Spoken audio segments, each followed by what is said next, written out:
Well, last night, as I was about to go to bed, there were a bunch of brand new images for Pixar's next movie, ELIO.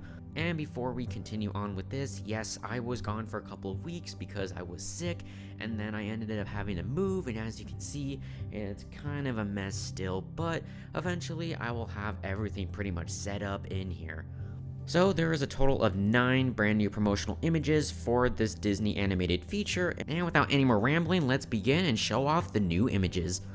Also, before we get into this, I want to thank these 2 Twitter users. They were the main people that helped me find all this new images, so thank you to them very much. So these first 4 new books that we got, these are pretty much just Dollar Tree books that you would find. They have pretty basic images of the characters. Yeah, something like this, with a basic image of the characters, with kind of the generic like activity books or sticker books. They're not really anything much, and it's not really anything special, but it is nice to get more promotional images on the movie, but again, it's not really much. Now we get to the big ones. Now we have the little golden book, but they always have cool illustrations and artwork on them, and I love how everything looks on this movie so far. Same with these other 2 ones too. The How to Befriend an Alien. I love all these different alien creatures, and the one especially at the top, kind of looking angry at ELIO.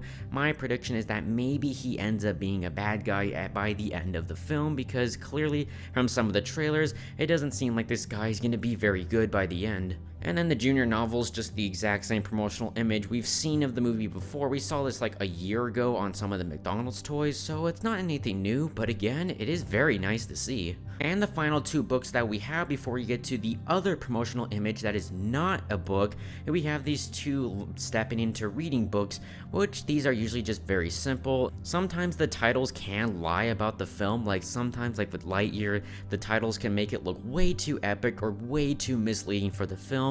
But I do like how these looks. My favorite one is probably the grade 3 step into reading. I just love how dynamic the pose is, and the other one too, it does look great. And finally, we got our first look at Mattel doing toys for this film too, which this is from the old version of the movie with the old logo, old designs, and it does look nice as well, but it's not something that you can really buy. I mean, yeah, it's not really much right now, but it's just cool that we're actually getting promotional images for this movie already, despite getting another trailer, which we're not gonna get that till next month. What do you guys think?